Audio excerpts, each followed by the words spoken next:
Балалар, бүгінгі өтетін тақырыбымыз бірнеше есе арттыруға, кемітуге есептер шығару. Номер бірінші есепті қарайық. Балалар алаңында 5 қыз және 2 ұл жасырынбақ ойнады. Олардың санын салыстыр, қайсысы артық және қаншаға артық. Сызба бойынша есептер құрастырып шығар дейді.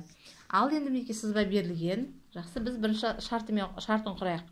Бұл жерде кімдер берілген? Қыз және ұл. Екеуінде саны белгілі. Қыз 5, ұл 2. Шартын құрамыз қыз 5, ал ұл 2. Екеуі де белгілі. Бізге сұрақ мынадай: қайсысы артық және қаншаға артық? Мына жерде қайсысы артық екенін көріп отырмыз, қыздың көп екенін байқап отырмыз. Бірақ сұрақты қалай қоямыз? Сұрақты міне стрелка қою арқылы шығарамыз. Қайсысы артық? Нешеуі артық? Біз бұрын артық дегенде қосып, кем дегенде азайтып жүрдік. Енді мына жерде қарайық. Белгісіз артық. Артық сөзінің алдында сан жоқ. Сан жоқ. Сондықтан бұл жерде біз азайтамыз.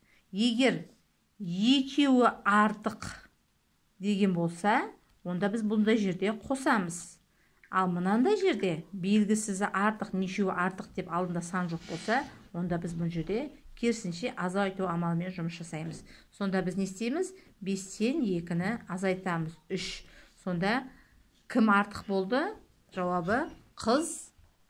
Қыздың 3-еуі артық ұлға қарағанда. Ары қарай екінші тапсырма. Шарлар берілген неке. Сары шарлар жасыл шарларға қарағанда 3 есе кем. 3 есе кем деп тұр. Көріп тұрып па мына жерде? Нешеуі артық деген сұрақ жоқ. 3-еуі 3 есе кем деп тұр. Саны белгілі. Енді бұл жерде 3 есе кем десе, мінекей, белгісіз 3 есе кем деп жазылады. 3 есе кем десе, біз не істейміз бұл жерде? Бөлеміз. Сонда сары шар нешеу, жасыл шар нешеу? Санайық. 1, 2, 3, 4, 5, 6. 6. 3 есе кем десе не істейміз онда?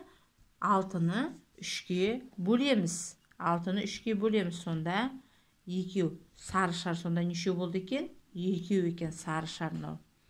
Келесі қарайық. Жасыл шар сары шарларға қарағанда 3 есе артық. Енді бұл жерде есе артық. 3 есе артық деп тұр. Мінекей белгісіз 3 есе артық десе, біз бұл жерде көбейтеміз. Не істейміз? Жасыл шарымыз нешеу?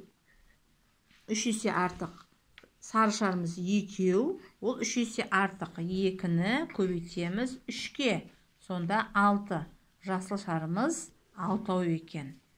Бұл түсіндірме.